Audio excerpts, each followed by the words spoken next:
Here, a polar bear on ice in Churchill, Manitoba. This is Arctic Canada. And we've got some really nice elements of the shot. So it is in the middle, which I usually tend to avoid, but it is quite dramatic because you get all this open space and nice reflective ice. So I don't know yet whether I'm going to keep it in the middle, but I really like this shot. I'm looking at the settings, low ISO.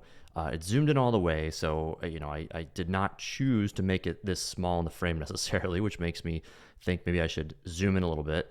F8, 1/1000, so all the settings check out really nicely.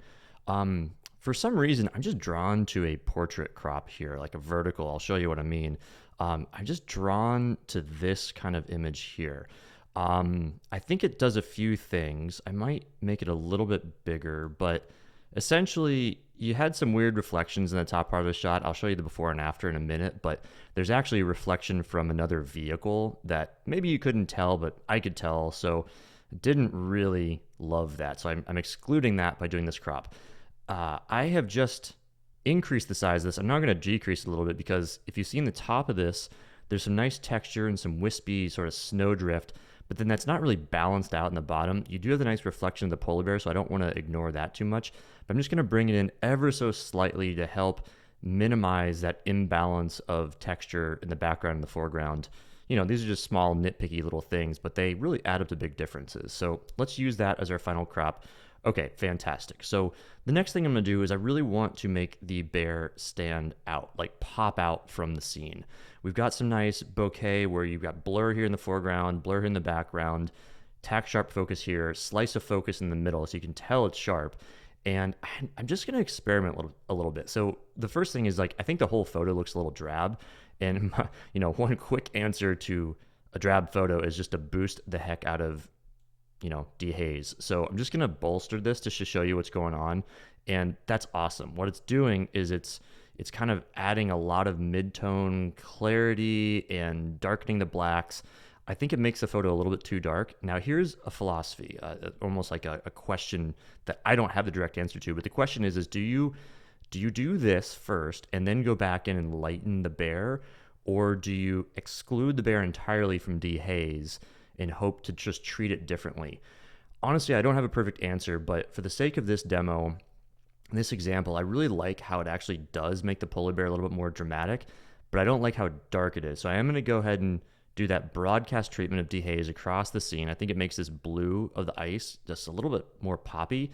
And then I'm going to come in here and select my subject, and I'm going to treat this differently. So the first thing I'm going to do is probably bolster the shadows. This adds kind of like a little fill light.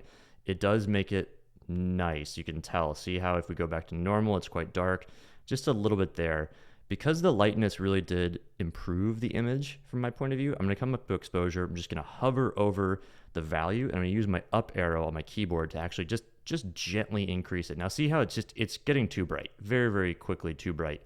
It does not need much. In fact, it kind of blows out the highlights. So I'm just going to do just a couple notches there. We're at 0.15. That's not even 1/3 of a stop. And that's kind of what I'm going to do for the polar bear. I'm going to go back to my main editor panel by hitting E in Adobe Camera Raw. And then I'm thinking, this photo, because it is middle of the frame, could really benefit from a vignette. Vignette's going to darken those corners. So I'm just going to go to extremes, dial it all the way back, and see how it just helps really portrait affect the bear. Now, obviously, this is not what I want. That looks like I'm photographing through binoculars or a spotting scope. But something much less, just to gently, here, we're going to go back to 0 for a second. Just a little bit darker. See how it's just a small treatment right there? The next thing I'm going to do is I like the foreground. I like the texture of these little stones and texture in the ice. That's kind of like rocks, it looks like. But although I like what's going on in the top part of the photo, I do want to minimize distractions here. So I'm actually going to hit G, a gradient filter, and just darken that by doing that, and then coming down to exposure and just darkening the background a little bit. And you can see how it helps minimize distraction of that background that I really don't want you to look at necessarily. So the next thing, white balance, it looks pretty spot on. I'm at 5800 Kelvin. I'm just gonna go to auto and just see what it does. Oh, so it makes it a lot warmer. I hit undo. That makes me think, do I want to selectively warm any part of the shot? I don't really. This is pretty much my ending shot. The only thing I might do is I'm going to zoom in here. You can see, it would be probably cooler if the bear was bigger in the shot. But this is one thing, is that if you submit this photo to a graphic designer or to a magazine, or just save it for yourself and use it for a presentation, use it for social media, because we didn't crop much, we can zoom in later. You can never zoom out of a photo once it's submitted, once it's saved, once you have it in your files. So it's tempting to fill the frame more with it, and I might make a duplicate copy actually and indeed do that.